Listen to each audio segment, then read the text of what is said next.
The New York City subway had always been a place of fleeting faces and nameless souls. It was a sanctuary for the hurried and the weary, a steel artery that pulsed beneath the city's skin, carrying millions of passengers every day. The subway was a place where lives intersected briefly before disappearing into the vastness of the city, leaving only faint memories in the minds of those who shared the ride. But for Detective Lucas Merrick, the subway had become something else entirely, a labyrinth of shadows where the line between reality and nightmare blurred. Lucas Merrick was no stranger to the city's dark side. His career as a detective had been built on solving cases that no one else could, cases that often left him questioning the very nature of good and evil. But the case of the vanishing passenger was different. It wasn't just another murder to solve. It was a mystery that defied logic, a puzzle with pieces that didn't fit together. It started with whispers, stories shared in hushed tones by late-night commuters, tales of a man who appeared on the last train of the night, only to vanish without a trace. The first report came from Anna Hughes, a nurse who worked long hours at a hospital on the Lower East Side. Her story was eerily similar to those of others who had seen the man. Anna had been exhausted that night, her body aching from a double shift as she boarded the last train home. The subway car was nearly empty, save for a few stragglers who, like her, were just trying to make it through the night. She sat down, her head resting against the window, the rhythmic clatter of the train on the tracks lulling her into a state of uneasy rest. It was then that she noticed him. At the far end of the car, a man sat alone, his figure cloaked in shadows. He wore an old-fashioned suit, the kind you might see in black and white photos from the early 1900s, and a wide-brimmed hat that obscured his face. He didn't move, didn't shift in his seat.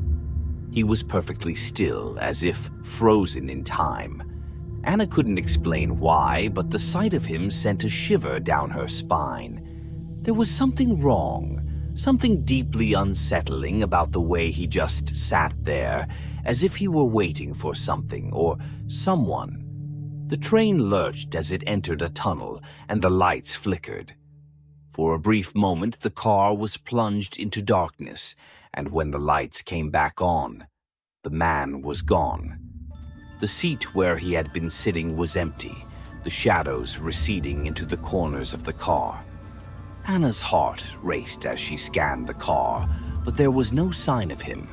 The doors hadn't opened, and there was nowhere he could have gone. Yet he had simply vanished. Anna tried to tell herself it was nothing, just a trick of the light, a figment of her exhausted imagination.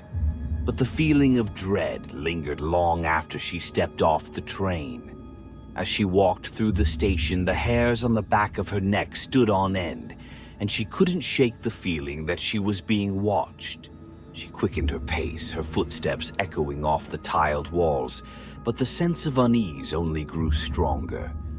When she turned a corner, she saw him again. He was standing in the shadows, just beyond the reach of the station's dim lights. His hat was still pulled low, hiding his face, but Anna could feel his gaze on her, cold and unfeeling. Panic surged through her, but before she could scream, he was gone, disappearing into the darkness as if he had never been there at all. The next morning, Anna's body was found on the tracks, her face twisted in an expression of pure terror.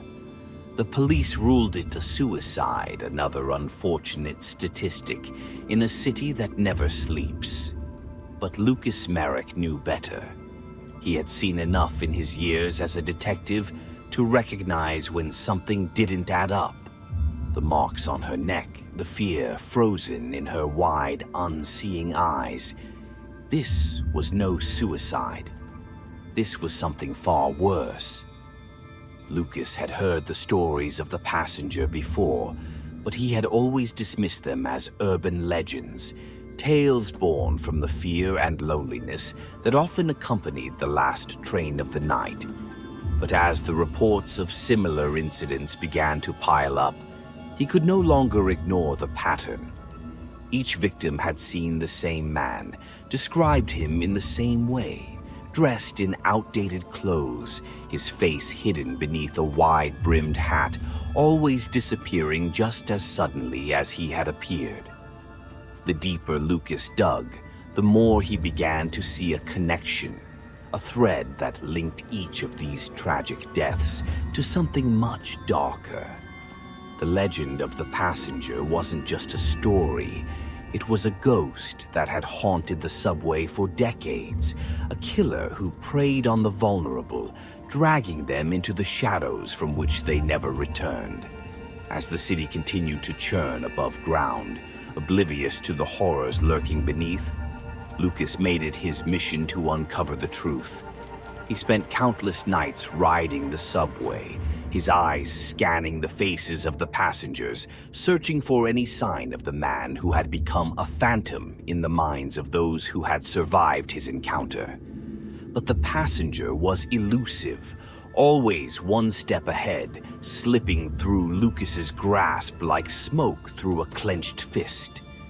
And as the nights wore on, Lucas couldn't shake the feeling that he was being watched, that the shadows in the subway were closing in around him. He knew that finding the passenger would not be easy. It would require him to descend into the very heart of the darkness, to face the fear that had taken root in the city's underbelly. But Lucas was not afraid of the dark. He had seen what it could do, and he was determined to bring the passenger's reign of terror to an end, no matter the cost. For in the depths of the subway, where the light rarely reached and the shadows held their breath, Lucas Merrick knew that he was not just hunting a man. He was hunting a ghost. The New York City subway was a marvel of engineering, a labyrinthine network that had grown over the decades to become the beating heart of the city. But beneath its utilitarian exterior, the subway was steeped in history, much of it dark, much of it buried. Detective Lucas Merrick had long understood that the city's past was never truly past. It lingered in the cracks of old buildings, in the forgotten alleyways, and most of all, in the subway tunnels, where the echoes of 100 years of secrets still reverberated.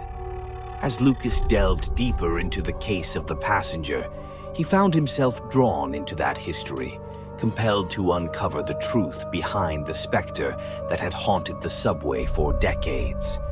The more he researched, the more he realized that the passenger was no mere urban legend. His story began in a time when the city was as unforgiving as it was sprawling, when the poor and the desperate were crushed beneath the weight of progress.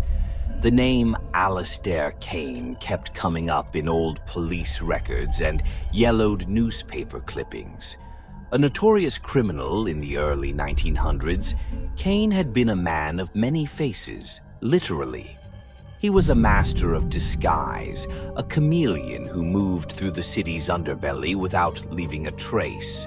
His crimes were as varied as they were brutal: theft, extortion, assault, and eventually, murder. But it wasn't just his crimes that made Kane infamous. It was his choice of hunting ground.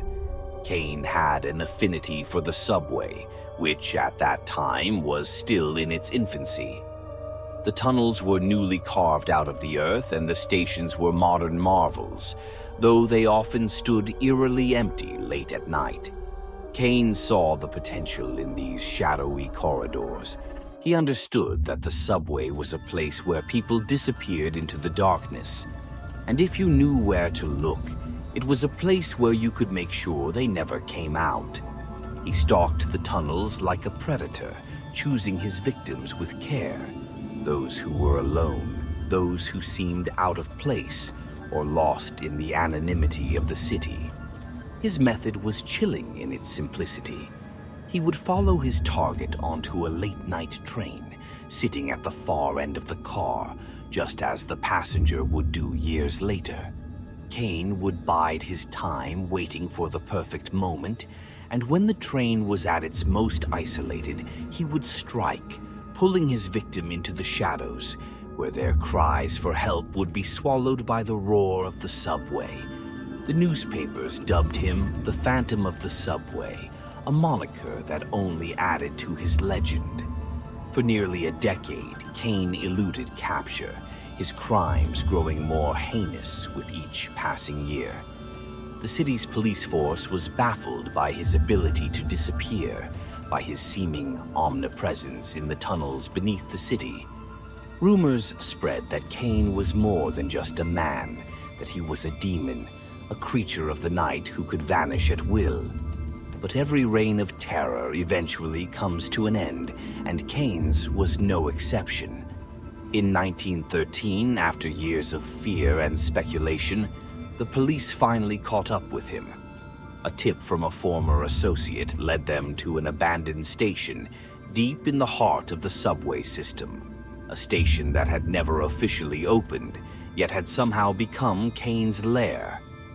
The station, forgotten by time and the city planners, was a tomb-like place, its walls damp and crumbling, its tracks rusted and silent.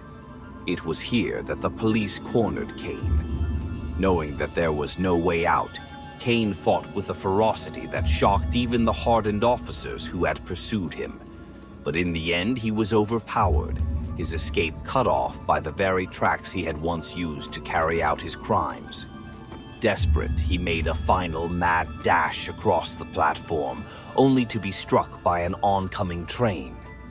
The impact was brutal, and his body was torn apart, dragged beneath the wheels.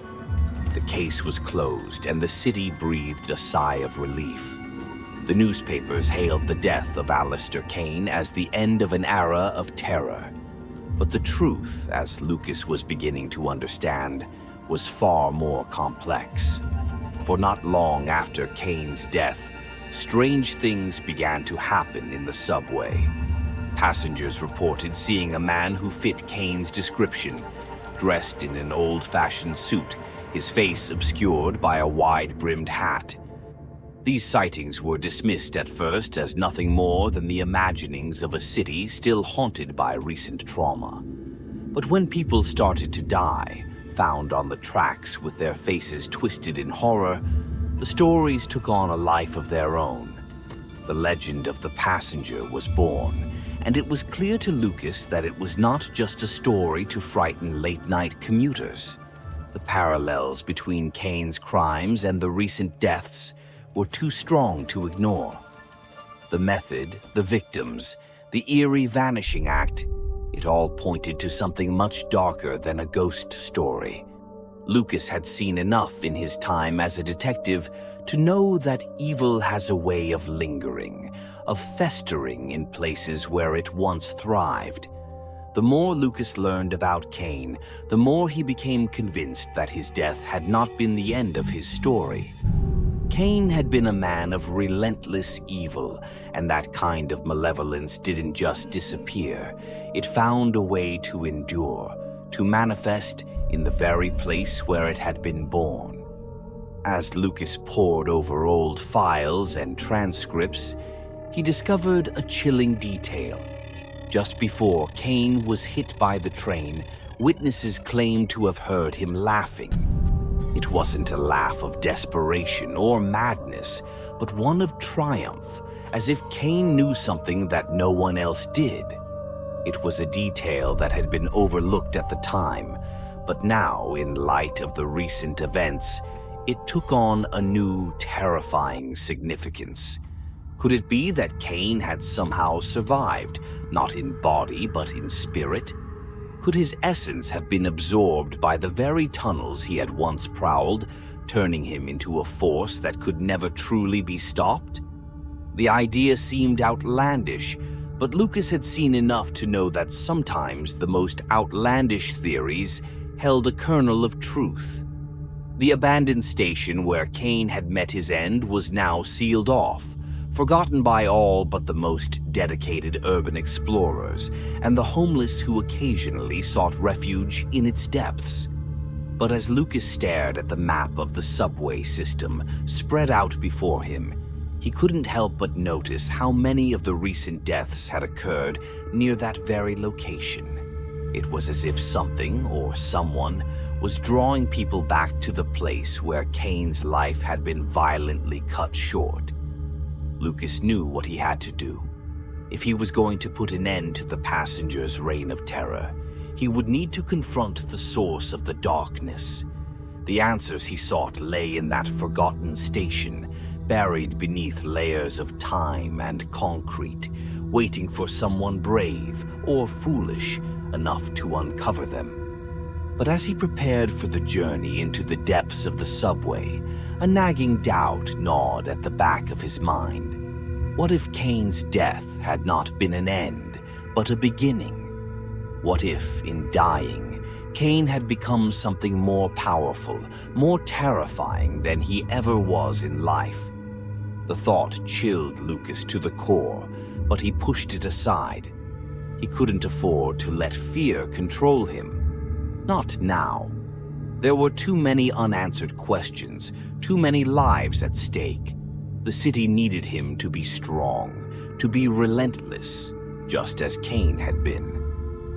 As he gathered his equipment and prepared to descend into the subway's darkest depths, Lucas couldn't shake the feeling that he was walking into a trap. But it was a trap he had no choice but to spring. The passenger was out there, waiting, and Lucas knew that he had to face him, whatever he had become, if he was ever going to stop the killings. The dark history of the subway had claimed many victims over the years. Now it was Lucas's turn to step into the shadows, to confront the evil that had taken root in the city's underbelly. The only question that remained was whether he would emerge victorious, or become the next name on the passenger's growing list of victims. The hunt for the passenger had consumed Detective Lucas Merrick. What began as a routine investigation had spiraled into a relentless chase through the shadowy underworld of New York City. The subway, once a mere backdrop to the city's daily grind, had become a place of foreboding, a maze where the line between hunter and prey blurred with every passing moment. Lucas had spent countless nights riding the subway, following leads that took him deeper into the heart of the city's underbelly.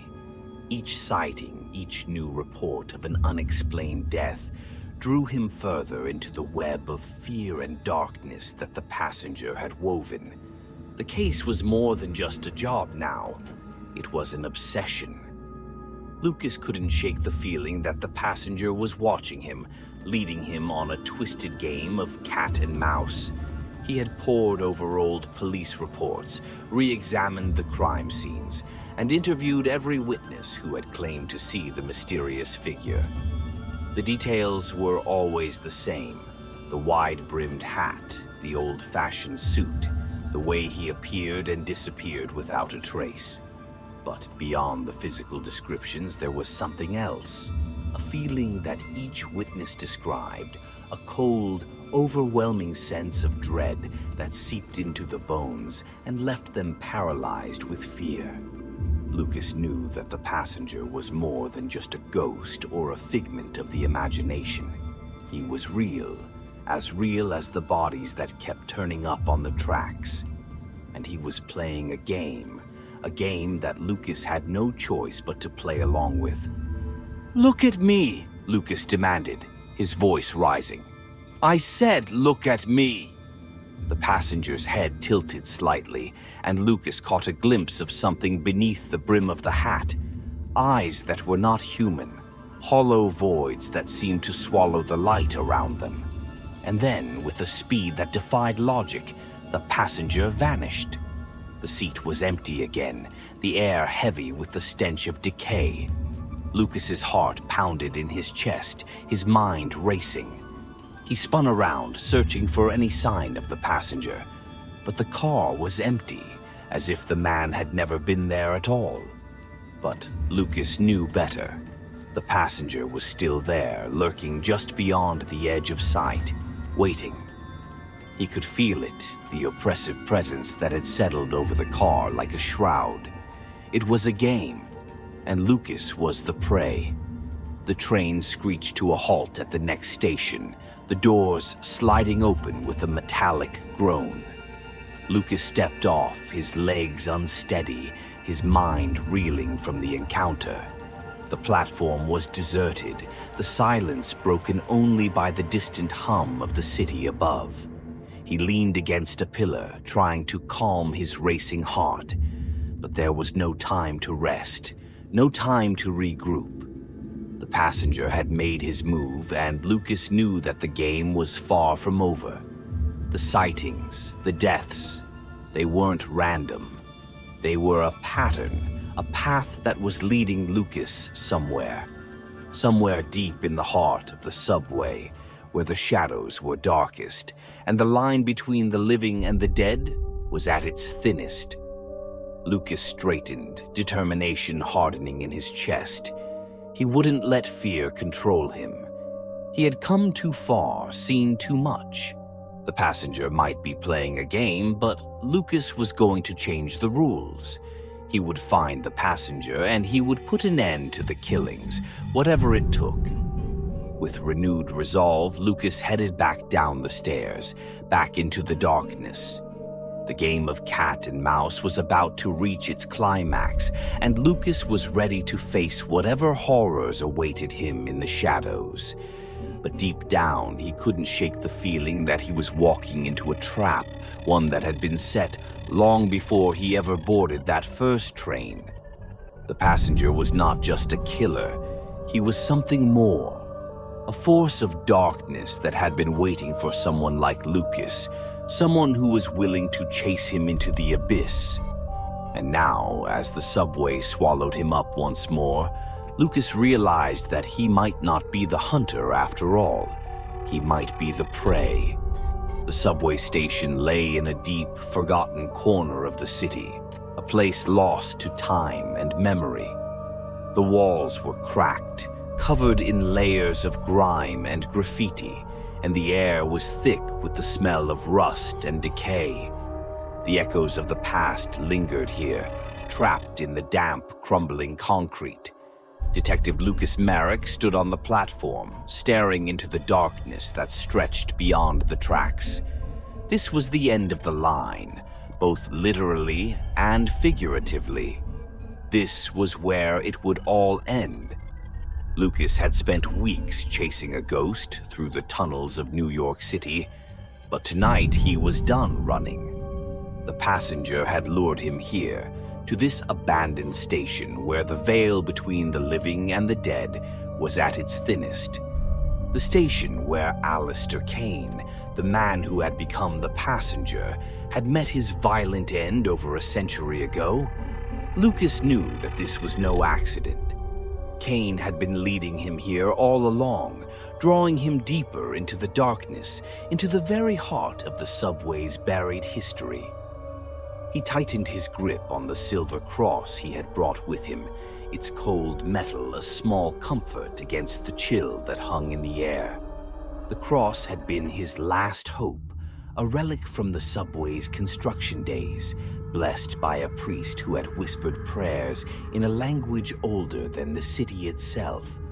It was said to hold the power to banish evil, to send spirits back to the hells from which they came.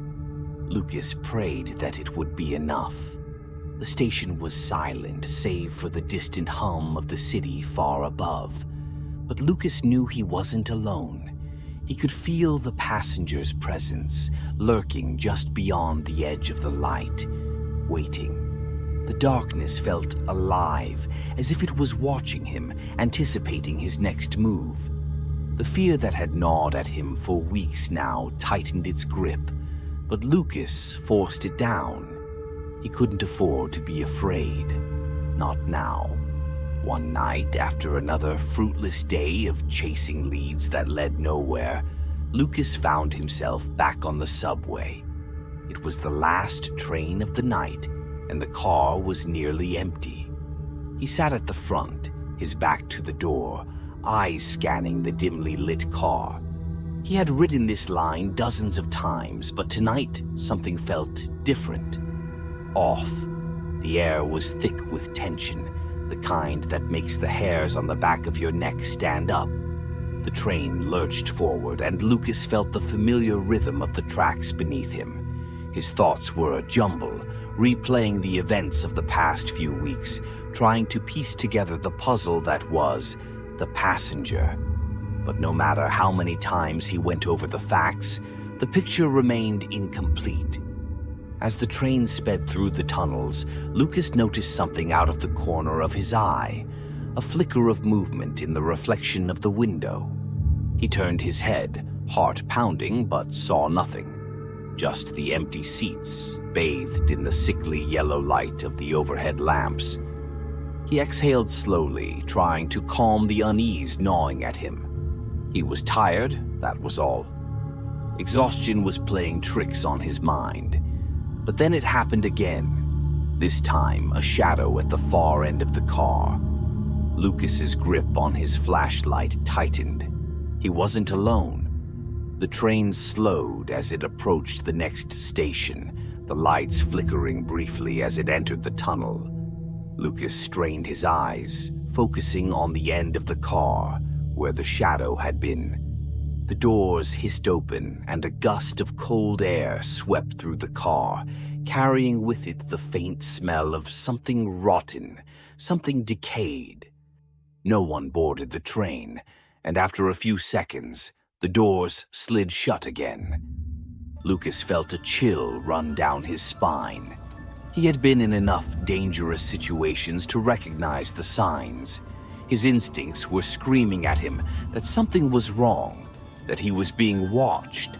He turned slowly, scanning the car again. It was still empty, but the sense of unease was growing stronger, more oppressive. Lucas knew he had to keep moving, keep searching. He got up from his seat and began to walk down the length of the car, his flashlight sweeping over the rows of seats, the shadows shifting with each step. As he reached the end of the car, the lights flickered once more, plunging the train into darkness for a heartbeat. When they came back on, Lucas froze. There, sitting in the last seat, was a man dressed in an old-fashioned suit, his wide-brimmed hat pulled low over his face. It was him, the passenger. Lucas's breath caught in his throat. He had spent weeks chasing this ghost, and now here he was, just a few feet away. The figure didn't move, didn't acknowledge Lucas's presence. He just sat there, as still as a statue, the brim of his hat casting a deep shadow over his features. "Alistair Kane," Lucas said, his voice steady despite the fear coiling in his gut. "It's over. I know who you are." The passenger didn't respond. He remained motionless as if he hadn't heard Lucas at all. But Lucas knew better. He could feel the malevolence radiating from the man, a cold, dark energy that seemed to suck the warmth from the air. Lucas took a step closer, his hand hovering near the gun at his waist. He had come prepared this time. Silver bullets, blessed by a priest, meant to stop whatever unholy thing the passenger had become. But as he drew closer, he felt the weight of something intangible, pressing down on him, a force that made it difficult to breathe, to think. "Look at me," Lucas demanded, his voice rising. "I said look at me." The passenger's head tilted slightly, and Lucas caught a glimpse of something beneath the brim of the hat. Eyes that were not human, hollow voids that seemed to swallow the light around them. And then, with a speed that defied logic, the passenger vanished. The seat was empty again, the air heavy with the stench of decay. Lucas's heart pounded in his chest, his mind racing. He spun around, searching for any sign of the passenger, but the car was empty, as if the man had never been there at all. But Lucas knew better. The passenger was still there, lurking just beyond the edge of sight, waiting. He could feel it, the oppressive presence that had settled over the car like a shroud. It was a game, and Lucas was the prey. The train screeched to a halt at the next station, the doors sliding open with a metallic groan. Lucas stepped off, his legs unsteady, his mind reeling from the encounter. The platform was deserted, the silence broken only by the distant hum of the city above. He leaned against a pillar, trying to calm his racing heart. But there was no time to rest, no time to regroup. The passenger had made his move, and Lucas knew that the game was far from over. The sightings, the deaths, they weren't random. They were a pattern, a path that was leading Lucas somewhere deep in the heart of the subway where the shadows were darkest and the line between the living and the dead was at its thinnest. Lucas straightened, determination hardening in his chest. He wouldn't let fear control him. He had come too far, seen too much. The passenger might be playing a game, but Lucas was going to change the rules. He would find the passenger, and he would put an end to the killings, whatever it took. With renewed resolve, Lucas headed back down the stairs, back into the darkness. The game of cat and mouse was about to reach its climax, and Lucas was ready to face whatever horrors awaited him in the shadows. But deep down, he couldn't shake the feeling that he was walking into a trap, one that had been set long before he ever boarded that first train. The passenger was not just a killer, he was something more, a force of darkness that had been waiting for someone like Lucas, someone who was willing to chase him into the abyss. And now, as the subway swallowed him up once more, Lucas realized that he might not be the hunter after all. He might be the prey. The subway station lay in a deep, forgotten corner of the city, a place lost to time and memory. The walls were cracked, covered in layers of grime and graffiti, and the air was thick with the smell of rust and decay. The echoes of the past lingered here, trapped in the damp, crumbling concrete. Detective Lucas Merrick stood on the platform, staring into the darkness that stretched beyond the tracks. This was the end of the line, both literally and figuratively. This was where it would all end. Lucas had spent weeks chasing a ghost through the tunnels of New York City, but tonight he was done running. The passenger had lured him here to this abandoned station where the veil between the living and the dead was at its thinnest. The station where Alistair Kane, the man who had become the passenger, had met his violent end over a century ago. Lucas knew that this was no accident. Kane had been leading him here all along, drawing him deeper into the darkness, into the very heart of the subway's buried history. He tightened his grip on the silver cross he had brought with him, its cold metal a small comfort against the chill that hung in the air. The cross had been his last hope, a relic from the subway's construction days, blessed by a priest who had whispered prayers in a language older than the city itself. It was said to hold the power to banish evil, to send spirits back to the hells from which they came. Lucas prayed that it would be enough. The station was silent, save for the distant hum of the city far above. But Lucas knew he wasn't alone. He could feel the passenger's presence lurking just beyond the edge of the light, waiting. The darkness felt alive, as if it was watching him, anticipating his next move. The fear that had gnawed at him for weeks now tightened its grip, but Lucas forced it down. He couldn't afford to be afraid. Not now. He took a step forward, his boots echoing off the tiled floor. The sound seemed to bounce off the walls, amplifying the silence that followed. The shadows ahead were impenetrable, and the weak beam of his flashlight did little to push them back. Lucas scanned the platform, his eyes darting from one dark corner to the next, searching for any sign of movement. But there was nothing, just the oppressive, suffocating blackness. And then from the depths of the tunnel came a whisper, a voice, low and raspy, carried on the still air. "Lucas." The sound sent a shiver down his spine. It was a voice he had heard before, in nightmares and memories that didn't belong to him. The voice of Alistair Kane, the man who had become a monster, a force of pure malevolence that had haunted the subway for decades. "Lucas, you're too late." The whisper echoed through the station, coming from everywhere and nowhere at once. Lucas turned, trying to pinpoint its source, but the darkness was all-consuming, shifting around him like a living thing. He took another step forward, his heart pounding in his chest. "Show yourself, Kane," he demanded, his voice steady despite the terror clawing at his throat. "This ends tonight." A cold, mocking laugh filled the station, rising from the shadows. "You think you can stop me?" the voice sneered. "You think a cross and a prayer will save you?" Lucas swallowed hard, forcing himself to stay calm. "You're just a ghost," he said, more to himself than to the entity that taunted him. "You're nothing but a memory." "Am I?" the voice whispered, closer now, almost right behind him. Lucas spun around, but there was nothing there, just empty air and the relentless darkness. But he knew the passenger was close. He could feel the cold seeping into his bones, the dread settling in his gut like a stone.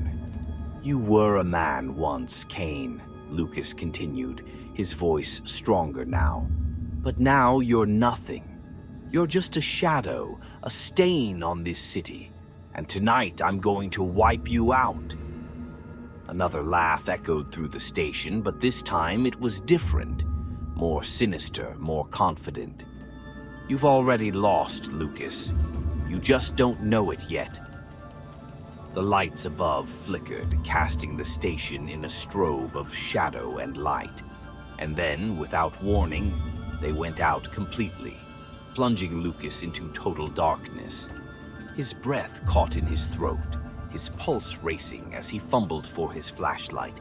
But before he could switch it on, he felt it, an icy hand on his shoulder, fingers digging into his flesh. Lucas whipped around, bringing the cross up in a swift motion. The beam of his flashlight cut through the darkness, illuminating the figure standing inches from him. The passenger loomed over him, his face hidden beneath the wide brim of his hat, his eyes, those empty, hollow voids, locked onto Lucas. For a moment, neither of them moved. The station was deathly silent, the air thick with tension. And then, in a blur of movement, the passenger lunged. Lucas barely had time to react, raising the cross just in time to block the attack. The passenger's hand recoiled, a hiss of pain escaping his lips as the silver made contact with his flesh. The air around them crackled with energy, the temperature plummeting as the passenger snarled in fury. "You think you can defeat me?" The passenger spat, his voice distorted as if coming from a great distance. "I am eternal. I am the darkness that you fear." Lucas gritted his teeth, pushing back against the force pressing down on him. The passenger was strong, stronger than anything Lucas had faced before. But he couldn't give in, couldn't let the fear take hold. With a surge of adrenaline, Lucas thrust the cross forward, pressing it against the passenger's chest. The creature screamed, a sound that tore through the air like a banshee's wail. The darkness around them seemed to shudder, the shadows recoiling as the cross burned with an unholy light. But the passenger wasn't done. With a final desperate effort, he lashed out, his hand closing around Lucas's throat. The grip was like ice, draining the warmth from Lucas's body, sapping his strength. The edges of his vision blurred, darkness creeping in from all sides. But Lucas didn't let go. With every ounce of strength he had left, he held the cross against the passenger, his voice hoarse as he whispered the prayers he had memorized, the words spilling out in a desperate plea for salvation. For a moment, everything hung in the balance. The passenger's grip tightened, his hollow eyes burning with rage, and Lucas felt the last of his strength ebbing away. But then, with a final, anguished scream, the passenger released him. The darkness that had filled the station receded, and the passenger's form began to dissolve, crumbling into dust before Lucas's eyes. The light of the cross flared one last time, filling the station with a blinding radiance. And then, just as suddenly as it had begun, it was over. Lucas collapsed to the ground, gasping for breath, the cross still clutched in his trembling hand. The station was silent once more, the oppressive weight of the passenger's presence gone. The darkness had lifted, replaced by a calm that felt almost surreal. For a long moment, Lucas lay there, staring at the ceiling, his mind struggling to process what had just happened. He had won. The passenger was gone. The city was safe, at least for now. But as he pulled himself to his feet, unsteady and exhausted, Lucas knew that the battle had taken its toll. The city might be safe, but the shadows were always there, lurking just out of sight, waiting for their next opportunity. With a heavy heart, Lucas pocketed the cross and made his way back to the surface, back to the world of the living. The night air was cool against his skin as he emerged from the depths of the subway, the lights of the city twinkling in the distance. He had done what he had set out to do. He had stopped the passenger. But as he looked back at the entrance to the station, he couldn't shake the feeling that it wasn't over. That somewhere in the far reaches of the subway, the darkness was still waiting, biding its time. As Detective Lucas Merrick walked away from the entrance to the abandoned station, the cold night air did little to soothe the exhaustion that gripped him. Each step felt heavier than the last, as if the darkness he had fought so hard against was clinging to him, refusing to let go. The lights of the city, usually a comforting presence, now seemed distant, almost unreal.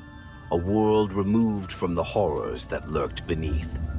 He replayed the final moments with the passenger in his mind, trying to make sense of it all. Kane's transformation into that malevolent force had defied explanation, and though Lucas had confronted him, had faced down that dark presence and emerged alive, the victory felt hollow. The passenger had been vanquished but not destroyed. Lucas had seen too much to believe that evil could ever be truly defeated. The cross, warm now against his chest, was a reminder of how close he had come to death. How close the city had come to being lost to the shadows.